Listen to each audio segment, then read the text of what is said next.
여러분, 신앙생활과 종교생활을 구분하는 유일한 한 가지 기준은요, 살아계신 하나님을 만나느냐 그렇지 못하느냐로 구분합니다. 신앙의 핵심은 살아계신 하나님을 인격적으로 영적으로 만나면서 시작하는 거고요, 그 하나님을 예배 가운데, 말씀 가운데, 기도 가운데, 또 봉사하는 가운데 계속해서 그 하나님과의 인격적인 영적인 만남이 반복되는 가운데서 신앙이 성장해 가고요, 결국은 그리스도 예수의 장성한 분량에 이르도록 성장하는 것은 하나님을 알아가는 데에서 넘어 하나님과 하나 되는 데 있는 줄로 믿습니다. 근데 여러분, 종교 생활에는 살아계신 하나님과의 인격적인 인카운터, 이 만남이 없어요. 신앙생활은 열심히 10년, 20년 해도 예배 가운데 살아계신 하나님의 임재의 경험이 없고, 말씀 가운데 주님이시구나, 주님이 말씀하시는구나, 기도하는 가운데 성령님이 역사하시는구나, 이런 감동과 경험이 없이 계속 하다 보면은요, 여러분, 원하든 원하지 않든 반드시 살아계신 하나님과의 이 만남이 없는 신앙생활은 종교 행위로 빠지게 되어 있다라고 하는 것입니다. 여러분, 두려운 것은 2000년 전에 예수님께서 생명의 복음을 증거하러 이 땅 가운데 오셨는데, 유독 바리새인하고 대제사장과 서기관들에게는 2명 빼고는 복음을 전한 예가 없어요. 그들 앞에서는 주님이 침묵하셨습니다. 복음 자체를 나누지를 않았습니다. 주님에게 밤이 늦도록 찾아왔던 몇 명의 바리새인 빼고는 복음 자체를 증거하지 않습니다. 왜냐하면 이미 종교 생활로 굳어 있는 대로 굳어 있어가지고 주님은 그들을 향해서 2가지로 표현합니다. 독사의 새끼들아, 회칠한 무덤아. 여러분, 얼마나 이 종교의 영에 꽉 잡혀 있으면 자신들을 구원하러 온 메시아도 결국은 알아보지 못하고 자신들의 종교의 기준에 의해서 메시아 대신 예수를 죽여버립니다. 여러분, 예수님은 유대인이 죽인 거예요. 누가 죽였냐면은 이방인 아니에요. 종교인들이 죽여버린 거예요. 저는 여러분들이 종교인이 된 게 아니하고 믿음 생활을 하는 신앙인이 되시기를 도전드립니다. 여러분, 그것은 유일한 길은 다른 게 없어요. 여러분, 살아계신 하나님을 만나는 거예요. 아멘을 크게 하시면 은혜가 따따블로 있을 줄로 믿습니다. 여러분, 신앙생활의 모든 관건은 살아계신 하나님을 만나는 거에 있습니다. 할렐루야. 그리고 살아계신 하나님을 만날 수 있는 유일한 기준으로 성경이 얘기하는 것은 다른 게 없어요. 나를 간절히 찾는 자가 나를 만날 것이요, 나를 찾는 자가 나를 만날 것이라고 얘기합니다. 그러니까 여러분, 살아계신 하나님을 만나고자 하는 간절한 마음, 어떻게든지 오늘 예배 가운데 하나님의 음성을 듣고 하나님을 만나고 싶다라고 하는 마음, 그 갈급한 목마름, 시편 기자가 얘기했듯이 시냇물을 찰기에 갈급한 그 사슴의 목마름 같이, 주님, 오늘 이 예배 가운데 나를 만나 주시옵소서. 이 예배 가운데 주님, 내게 은혜 부어주셔서 이 한 주간도 내가 종교인이 아니라, 하나님을 형식적으로 믿는 사람이 아니라 살아계신 하나님을 인격적으로 영적으로 만나 그 하나님의 임재와 은혜를 가지고 이 한 주도 넉넉히 살아낼 수 있는 믿음의 사람이 되게 하여 주시옵소서. 그 하나님 만나기를 원합니다. 여러분, 이 마음이 결국 모든 것을 구분짓습니다. 여러분, 신앙생활을 오래 하면서 저는 이제 주로 사람들을 훈련해요. 20년 동안 사람들을 이제 훈련해서 내보낸 일을 하는데, 여러분, 성경 지식을 얼마나 많이 갖고 있고 얼마나 많은 과정의 훈련을 받았는가 별로 안 중요해요. 사실은 결론은 그래요. 20년 훈련시키고 난 결론이 뭐냐면은, 여러분, 동기와 태도가 신앙에서 가장 관건이라는 거예요. 어떤 동기로 나는 믿음 생활을 하고 있는가, 어떤 자세, 어떤 마음의 태도를 가지고 나는 매 순간 신앙의 이 삶을 살고 있는가. 이게 여러분, 신앙의 열매에 하늘과 땅처럼 다 구분해 버립니다. 저는 여러분들이 주님을 더 사랑하고 주님을 더 알고자 하는 동기가 날마다 더해지기를 원합니다. 그리고 그 주님 앞에 간절한 마음으로, 갈급한 심령으로, 주님, 오늘도 만나주세요. 주님, 오늘도 주님 음성 듣게 하여 주시옵소서.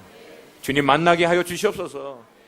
이 간절한 태도로 주님 앞에 나와 살아계신 주님을 날마다 만날 수 있기를 도전드립니다.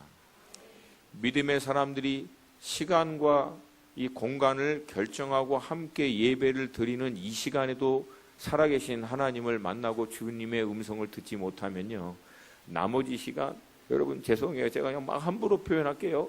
내가 예언할 수 있어요. 여러분 나머지 시간에도 여러분 살아계신 하나님 못 만나요.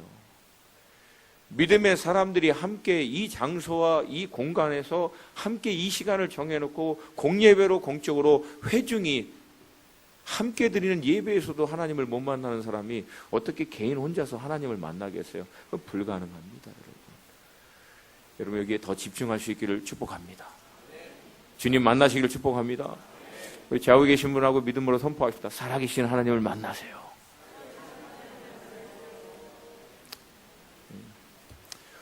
오늘 본문에는 살아계신 하나님과의 이 방문, 이 만남을 통해서 믿음의 여정을 시작했던 부류의 사람들이 나옵니다. 근데 본문을 엄밀히 보면은 세 부류의 사람이 나옵니다. 첫 번째 부류는 그 살아계신 하나님께로부터 약속의 말씀이 임했음에도 불구하고 그 말씀에 반응하지 않은 첫 번째 부류의 사람들이 있고요. 두 번째는 살아계신 하나님의 말씀에 인도하심에 따라 믿음의 여정을 쫓아갔지만 중간에 포기했던 사람이 나옵니다. 그리고 마지막에는 마지막 끝까지 하나님의 말씀을 쫓아서 믿음의 여정을 쫓아감으로 결국 말씀이 성취되는 것을 경험하는 사람이 나옵니다. 오늘 본문의 배경을 우리 많은 경우에 아브라함으로 알고 있지만 사실 이 믿음의 여정의 시작은 아브라함이 아니라 데라에서부터 시작됨을 우리는 알 수 있습니다. 27절 말씀입니다. 11장 27절 우리 한 목소리 좀 같이 화면 보고 좀 읽겠습니다. 하나님 말씀 11장 27절 함께 읽습니다. 시작.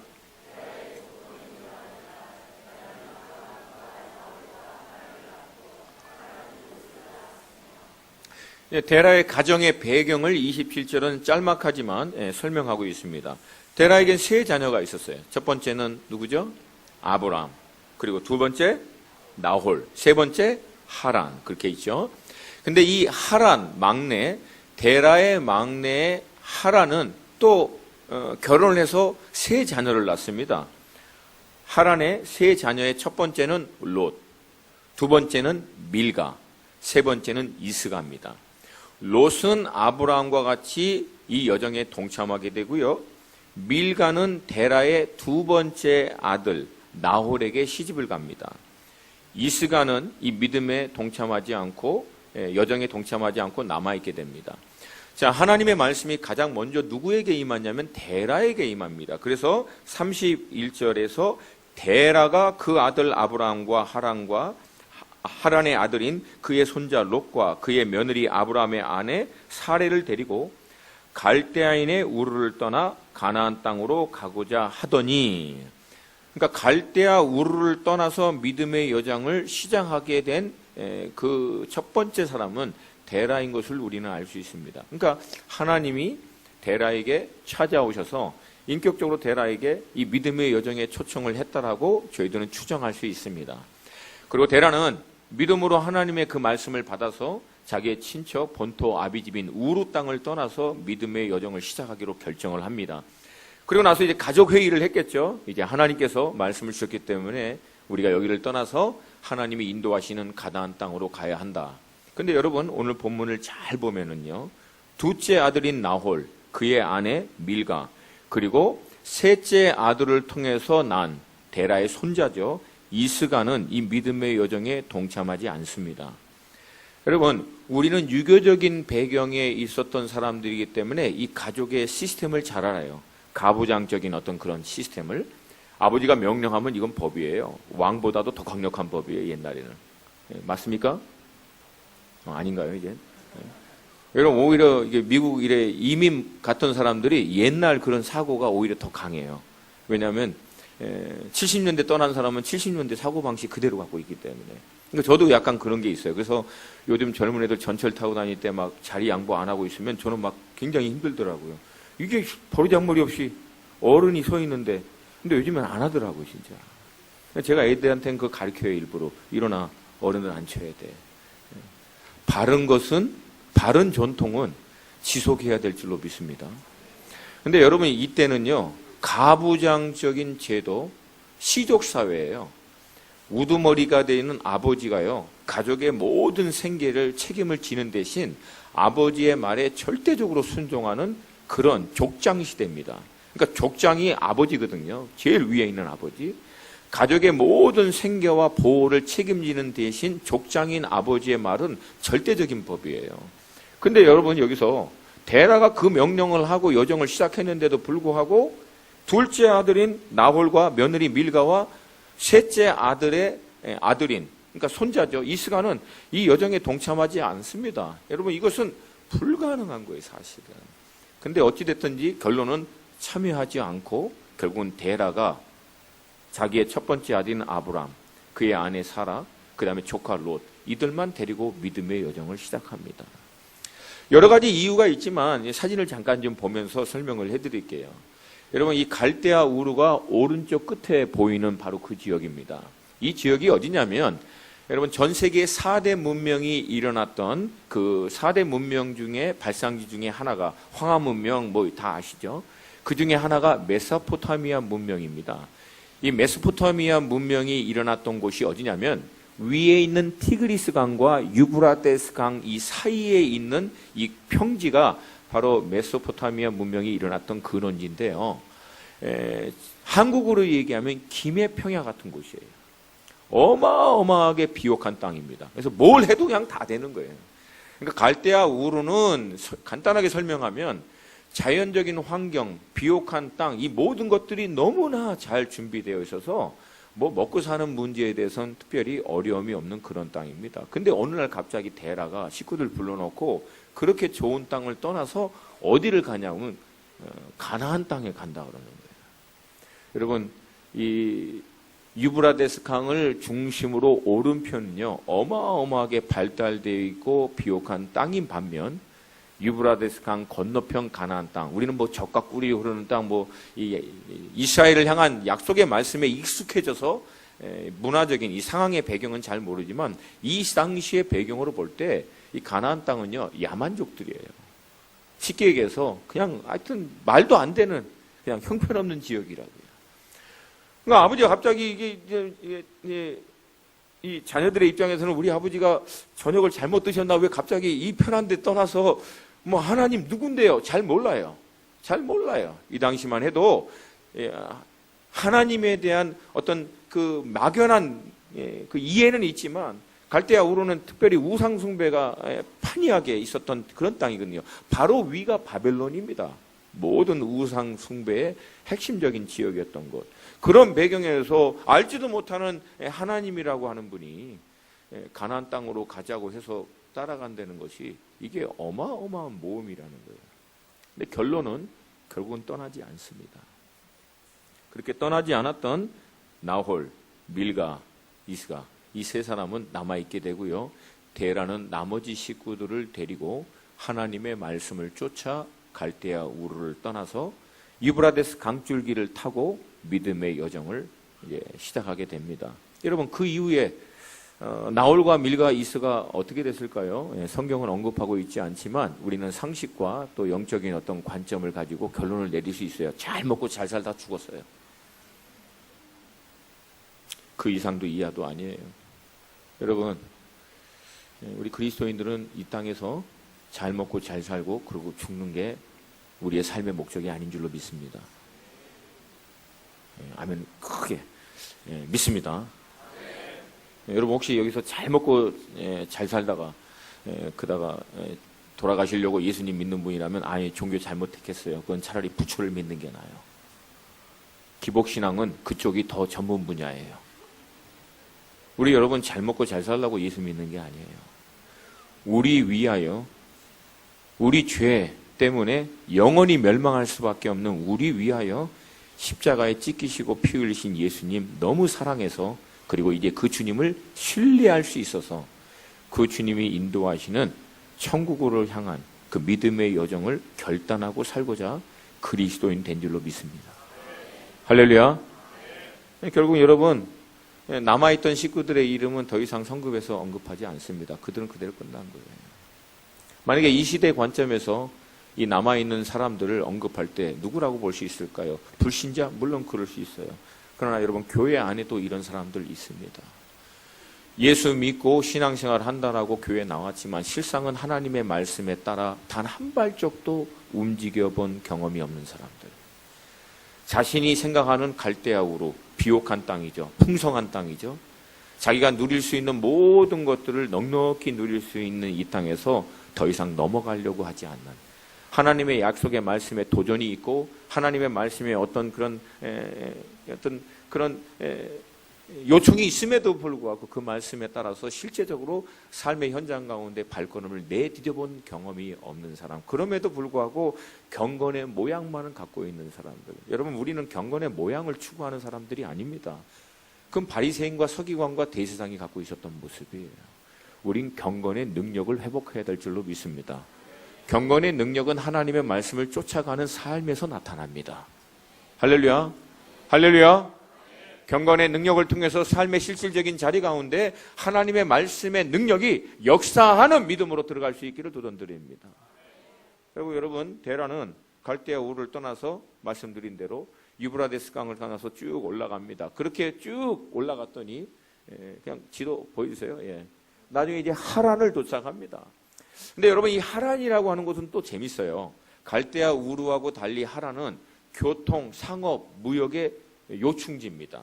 그러니까 갈대아 우르는 김해평야라면 만약에 하란은 우리나라 상황에서 볼 때 뭐 강남? 이게 맞는 예반가 잘 모르겠어요. 하여튼 굉장히 발달된 곳이에요. 여기 세종 그 뭐죠? 신도시? 네. 이거 혹시 또 어려운가요, 마음이? 이런 예를. 그러니까 하여튼 여기는 굉장히 발달된 곳이에요. 그래서 어마어마한 이제 교통 요충지면서 교통이 발달되다 보니까 자연스럽게 무역과 상업이 활발하게 이루어지는 곳이죠. 그러니까 갈대아 우르에 있던 데라가 하란까지는 잘 갔는데 이제 하란에서 유브라데스 강을 건너면 가나안 땅이에요. 그래서 왜 아브라함을 히브리 사람이라고 했냐면 히브리라고 하는 원어가 강을 건너온 자라는 뜻이에요. 그러니까 가나안 땅에 강을 건너서 들어온 아브라함의 가족들을 히브리인, 강을 건너온 사람들이라고 이름을 짓고 지금도 유대인들을 히브리인이라고 얘기하잖아요. 그러니까 신약성경의 히브리서, 그거는 히브루, 유대인 크리스찬들에게 쓴 편지가 히브리서예요. 따라오시죠? 따라오신 줄 믿습니다. 그러니까 결국은 이 하란 땅에 딱 도착하는데 어떤 이유든 간에 아브라함이 더 이상, 데라가 더 이상 여정을 진행하지 않습니다. 그리고 31절은 이렇게 얘기해요. 하란에 이르러 거기 거류하였으며, 영어로 보면 이제 settle down이에요. 완전히 이제 정착해버린 거예요. 정착하고 이제 더 이상 움직이지 않는 거예요. 아까 얘기했지만 이 지역의 특성상 굉장히 교통과 이 무역, 상업이 발달된 이곳을 보니까 그냥 아이들 표현으로 하란에 눈이 막 뒤집어졌는지 어떤지 간에 잠깐 쉬어갔다라고 처음은 시작했을지 몰라도 이제는 아예 그냥 정착해버린 거예요. 움직이지 않는 거예요. 또 하나 이제 우리가 추측할 수 있는 것은 그럼 어쩌면 데라가 이제 나이도 막 허리도 이제 쑤시고 막 어깨도 땡기고 하니까 더 이상 이제 못 간 게 아니냐. 나이 많고 힘드니까. 근데 여러분 본문을 가만히 보면요. 보세요. 이 당시에 결혼을 30에서 40 사이에 합니다. 아브라함의 아들인 이삭이 리브가를 맞이할 때가 40세였어요. 그러니까 30에서 40에 결혼해서 아이 첫 번째 아들을 아브라함 낳았어요. 두 번째, 세 번째 아들을 낳았어요. 그러면 대략 나이가 추측할 수 있는데 셋째 아들은 결혼을 해서 또 자녀를 셋을 낳았어요. 그러니까 데라의 입장에서는 아들의 손주가 결혼한 것까지 보니까 대략 80 전후 많아봐야 100이 안 된 나이예요.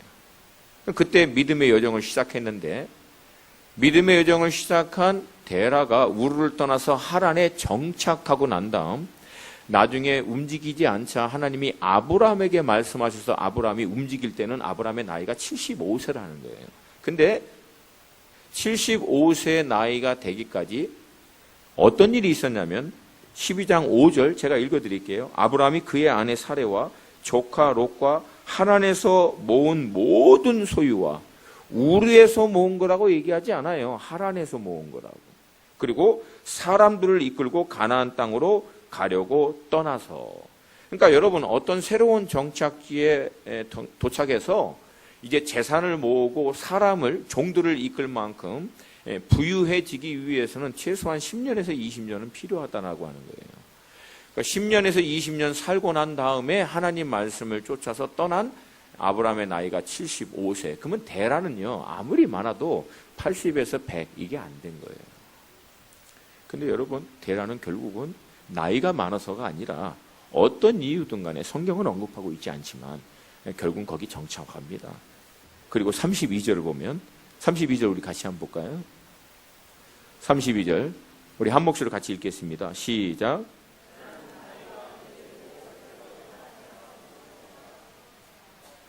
백세가 안 돼서 하란 땅에 도착했던 데라가 하란에서 생을 마칠 때 나이가 얼마라고요?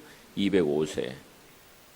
그러니까 여러분, 배경을 보면 데라가 더 이상 움직이지 않자 하나님이 이젠 아브라함에게 하란에서 말씀하신 거예요. 그리고 아브라함은 그 하나님의 말씀을 받고 하란 땅에서 자기의 그동안 정착했을 때 모았던 모든 재산과 자기 종들을 이끌고 유브라데스 강을 건너서 가나안 땅으로 들어갔고, 당시에 남아있던 데라는요 205세까지 살고 생을 마감한 거예요. 그러니까 쉽게 얘기해서 하란 땅을 아브라함이 떠날 때 데라는 살아 있었고 거기에 남아 있는 거예요. 그러니까 안타깝게도 데라는 약속의 말씀에 따라 믿음의 여정을 시작했지만 하란이라고 하는 이 지역, 아니면 어떤 개인적인 이유든 간에 결국 이 말씀을 쫓아 믿음의 여정을 더 이상 진행하지 않고 중간에 포기합니다. 그리고 얘기 드린 대로 205세까지 하란에서 어떻게 살았을까요? 첫 번째 케이스하고 똑같겠죠? 어떻게? 잘 먹고 잘 살다가 죽은 거예요. 아름답게 믿음으로 이 여정을 밟았지만 이 여정을 끝까지 마치지 못하고 중도에 포기한 사람이 돼버립니다. 여러분, 그 이후에 데라의 이름은 성경에서 더 이상 언급하지 않습니다. 성경은 하나님의 말씀을 쫓아 믿음의 여정을 밟은 사람들을 집중하여 기록하고 있습니다. 그러면 여러분, 이 시대에 하나님께서는 누구를 주목하시겠어요? 이 시대에 하나님은 어떤 사람들에게 관심을 갖고 주목하고 그들의 삶 가운데 역사할까요? 간단합니다. 지금 이 시대에도 하나님의 약속의 말씀을 붙들고 그 말씀이 인도하시는 방향에 따라 발걸음을 내딛는 사람들을 통해서 하나님은 지금도 역사하는 줄로 믿습니다. 왜 여러분 이 유브라데스 강을 건너는 게 이토록 힘들을까요? 이유는 간단하죠. 여러분, 유브라데스 강 이 편과 이 반대편은 너무나 완전히 차이가 납니다. 근데 이 시대의 우리 관점에서 볼 때 다만 뭐 화려하고 뭐 좋은 도시에 산다 그런 개념이 아니라, 가장 쉽게 얘기하면은 믿음의 사람들에게 있어서 지금도 늘 도전이 되는 것은 뭐냐면, 본인이 감당할 수 있는 수준에서만 믿음 생활을 감당하려고 하는 어떤 그런 마음의 태도, 그런 믿음의 어떤 태도가 참 강하다라고 하는 거예요. 하나님, 여기까지는 되는데 이 이상은 안 됩니다. 여러분, 그건 아직도 자기가 주인이에요. 동의하시면 아멘. 여러분, 하나님이 나의 삶 가운데 주인 된다, 주님이 내 삶의 주인 되시고 목자 되셔서 인도하시는 분이 맞다라고 하는 것은 그분이 인도하심에 따라 우리가 쫓아간다는 뜻이에요. 아멘. 아멘입니까? 우리의 모든 이성, 합리적인 사고, 우리의 경험과 지식, 이 모든 것들을 총동원해서 우리가 알아야 되는 것은 우리 개개인, 가정, 또 이 몸된 교회를 향한 그분의 의중, 그분의 뜻, 그분의 인도하심, 그분의 구체적인 계획이 어디 있는지를 기도하는 가운데, 그 살아계신 하나님과 씨름하는 가운데 발견하고, 그 뜻을 로마서에서 얘기한 선하시고 기뻐하시고 온전하신 뜻이 발견될 때 우리는 그 뜻 가운데 온전히 순종하며 나아갈 때 믿음의 역사가 나타난다라고 하는 것이에요. 할렐루야. 할렐루야. 여러분, 이것을 여러분이 가장 기본적으로 할 수 있는 것이 뭐냐면은 주일에 당신의 기름 부으신 종을 통해서 하나님이 그 종을 대언하여 선포하신 하나님의 말씀을 여러분이 한 주간의 믿음으로 내가 살아내야 하는 말씀으로 붙들으라는 거예요. 여러분이 다른 건 다 놓쳐도 하나님이 당신의 종이 일주일간 성도들을 위해서, 이 몸된 교회를 위해서 하나님 2주간에 어떤 말씀을 주기를 원하십니까? 기도하며 씨름하는 가운데 준비하여 선포된 그 말씀 앞에서는 여러분이 믿음으로 취하시기를 바랍니다.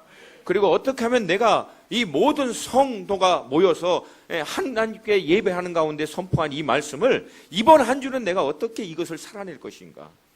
단순히 말씀 듣고 좋았더라. 여러분, 제가 말씀 사역을 한 지가 거의 25년이에요. 25년인데 제일 안 믿는 말씀이 뭔지 아세요? 목사님 오늘 말씀 좋았습니다. 뭐 좋아서 어떡할 건데, 그래서 어떡할 건데. 좋았어요. 좋은 말씀 별 의미가 없어요, 여러분. 제가 그 말에 너무 많이 속아가지고. 여러분, 좋은 말씀 듣는 게 예배의 핵심 아닙니다. 예배는 영어로 서비스라 그래요. 예배의 핵심은 서비스를 받아야 될 유일하신 하나님 앞에 찬양과 성경과 모든 것을 총동원해서 회중이 예배를 인도하는 분과 함께 하나님 한 분만 서비스해드리는 시간이 예배예요. 아멘입니까? 근데 그 서비스 가운데 하나님이 기뻐하시면서 이제 말씀하세요. 하나님의 뜻 가운데, 찬양 가운데, 예배 가운데 하나님 마음 가운데 있는 기쁘신 뜻을, 그분이 원하시는 바를 그분의 몸인 교회에게 주님이 얘기하신다라고 하는 거예요. 그러면 그 말씀 앞에 반응하는 것이 예배라는 거예요. 그 말씀을 붙들고 한 주간 살아내는 게 로마서 12장에서 얘기하는 삶이 예배되는 삶이라는 거예요. 할렐루야, 할렐루야. 그렇게 하기 위해서 성경이 우리에게 도전하는 것은 세대를 본받지 말라는 거예요. 세대. 원어는 유행을 따라가지 말라는 거예요. 확장해서 얘기하면 세상의 가치를 쫓아가지 말라는 거예요. 왜? 하나님의 진리의 말씀은 세상의 가치와 늘 충동합니다. 이 세상의 유행과 이 세상이 쫓고 있는 것과 늘 충동돼요. 성도는 여러분 세상의 가치와 법을 쫓아가는 자들이 아니라 하나님의 진리의 말씀을 쫓아, 약속의 말씀을 쫓아가는 자들인 줄로 믿습니다. 이게 우리를 세상에서부터 구분되게 만드는 거예요. 이게 우리가 그리스도인임을 증명하는 거라는 거예요. 말씀을 쫓아 살아내는 거예요.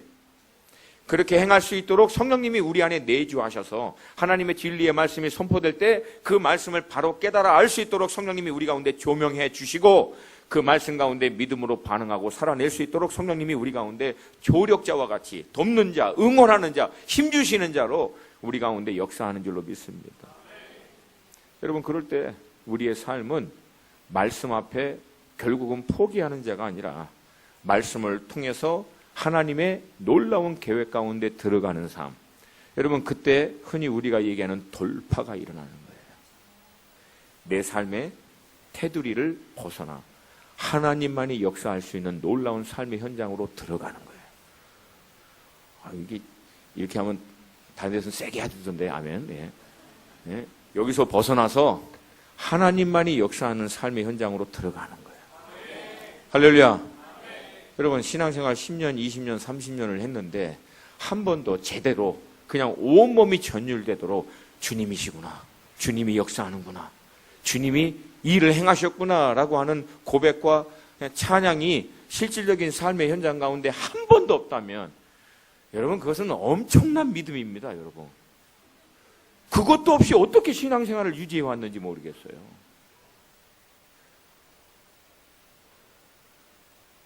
여러분, 이 놀라운 하나님의 역사를 경험하는 현장으로 들어갈 수 있기를 도전드립니다. 단순해요. 주님 말씀하시면 그 말씀에 따라 발걸음 옮기는 거예요. 유브라데스 강을 건너면 어떤 일이 날까요? 몰라요. 아브라함은 몰랐어요. 마땅히 갈 바를 알지 못하고 떠났다고 얘기하잖아요. 그러나 하나님의 약속의 말씀만 붙들고. 근데 여러분, 아브라함보다는 우리는 쉬워요. 왜? 아브라함은 그 하나님의 말씀, 그 믿음의 대상이 된 하나님에 대한 충분한 이해, 확신 없었어요. 여러분, 없었어요. 그러나 우리는 하나님이 신뢰할 만한 분이시다, 이분은 정말 우리가 믿고 쫓아갈 수 있는 분이시다라고 하는 확증을 예수 그리스도의 십자가를 통해서 받은 자들이잖아요.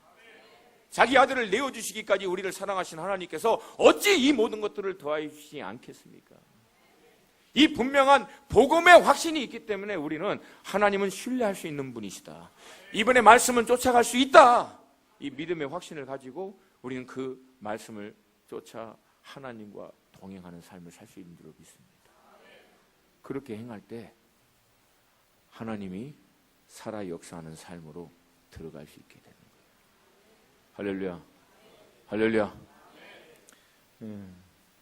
저는 27년 전에 27년 전이죠. 미국으로 가서 제가 한 23년, 4년 동안 살았던 워싱턴 DC 그 지역이에요. 메릴랜드, 워싱턴 DC, 버지니아 그쪽에서 우리 1.5세, 2세들을 이제 훈련하고 동원해서 선교를 하러 보내는 일을 쭉 하다가 그분 하나님의 인도하심에 따라 그 사역을 넘겨주고 뉴욕, 뉴저지 쪽으로 이사를 갔습니다. 그리고 거기서 또 3년 반 한국과 중국과 일본 연합 예배와 또 중보기도 모임을 하다가 결국은 2년 반 전에 하나님의 인도하심에 따라 한국으로 떠날 때 어떻게 보면 저한테는 유브라디스 강을 건너는 거예요. 한국으로 다시 오는 거. 저는 여러분 한국에 오기까지 제가 한국 사람인 줄 알았어요. 그냥 막 국물 좋아하고 막 얼큰한 거 좋아하고 막 목욕탕 가면 막 그냥 탄성이 저절로 나오고 막 주님 여기가 좋사오니 그러니까 제가 한국 사람인 줄 알았거든요. 그리고 뭐 중국이나 일본 이렇게 다니다가 잠깐 들렸다 가니까 맛있는 거 먹고 목욕탕 가고 제가 한국에 이제 나오기로 결정하고 2년 반 전에 딱 나와서 3개월 살고 제가 미국 사람이라는 걸 알고 있어요. 아, 나는 미국 사람이구나. 한국 사람이 아니구나. 이거 운전할 때마다 막 내가 예수님 될 것 같아요. 이러다가. 운전하는 순간. 그냥 모두가 그냥 자유의 영이 충만해서 각자의 소견에 옳은 대로 운전을 하시는 분들이 늘 주변에 있으니까 막 너무 힘들 때가 많아요. 그거부터 해서 관공서 하나도 그냥 이게 원칙대로 되는 게 없어. 원칙대로 되는 게 그냥 답답해가지고 막 안 된다고 그러면 막 우리 또 거친 사모님이 가서 왜 안 되냐고 막 따지면 또 돼. 나는 안 돼. 근데 그분은 돼. 이게 엄청 어려운 거예요. 애들도 이제 물론 어렸을 때부터 한국말을 가르쳤지만 이제 학교 다니고 그러는데 그 학교 용어가 너무 어렵더라고요. 우리 큰아들이 저한테 수학을 갖고 와서 물어보는데 엄마한테 가. 나도 모르겠더라고요. 나도 어려워요. 그러니까 여러분 사실 이쪽으로 건너온다는 게 저한테도 어려워요. 애들 학업은 어떻게 할 것인가. 뭐 국제학교 보내면 되지. 속이 편하지. 국제학교 학비가 얼마인데 그걸 보내요. 생활비인데 거의. 그냥 믿음으로 온 거예요. 뭐 거처는 어떻게 되고 앞으로 구체적으로 사역이 어떻게 될 것인가 몰랐어요. 여러분 딱 한 말씀 듣고 왔어요. 이제는 아들아 떠날 때가 됐다. 그리고 확증을 받고 중보기도 팀에서부터 확증받고 아내 동의를 얻고 짐 싸 한 달 만에 딱 정리해서 나와버린 거예요.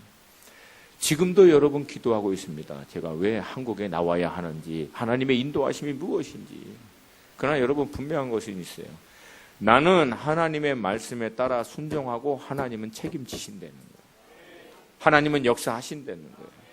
여러분 믿음의 사람들은 두 종류예요. 이 믿음의 여정에 따라 말씀에 따라서 발걸음을 내디뎌 하나님의 약속의 말씀이 실제적인 삶의 현장 가운데 역사하는 것을 경험한 자들과 남들이 경험한 얘기를 늘 듣고 먼 발치에서 위로를 받는 신앙인들과 둘 차이예요. 저는 여러분들이 남의 얘기를 듣고 위로를 받는 수준이 아니라 이제 내가 이 믿음의 발걸음을 내딛는 자 되기를 주님의 이름으로 축복합니다. 여러분 그렇게 하면 다 망할 것 같죠? 아브라함 망했습니까? 아니에요. 이삭, 야곱, 요셉 결국은 이스라엘이라고 하는 민족을 이룹니다. 하나님이 하시는 거예요. 내가 원하는 대로 쫓아가면 내가 책임지는 인생을 살게 될 것이고 하나님의 약속의 말씀을 쫓아 살면 하나님이 책임져 주시는 삶으로 들어가게 되는 겁니다. 여러분, 우리 하나님이 지난 20년 넘도록 저와 저의 가정을 책임지시고 인도해 주셨는데 물론 어려운 것도 있어요. 그러나 결국은 그분은 약속하신 말씀대로 역사하십니다. 이 믿음의 도전을 우리 세종 선한목자교회 식구들이 감당해서 여러분 저 강남 땅 한복판이 아니라 이 갈릴리 변방에서 하나님의 놀라운 역사를 이뤄내는 몸된 교회가 되시기를 주님으로 축복합니다. 여러분 이게 성경적이에요. 갈릴리와 같은 이 변방 이곳에서부터 하나님의 제자들이 일어나고 하나님의 역사가 일어나는 거 이게 성경적입니다. 할렐루야, 할렐루야. 이 몸된 교회를 통해서 행하실 주님을 찬양합니다. 기도드리겠습니다.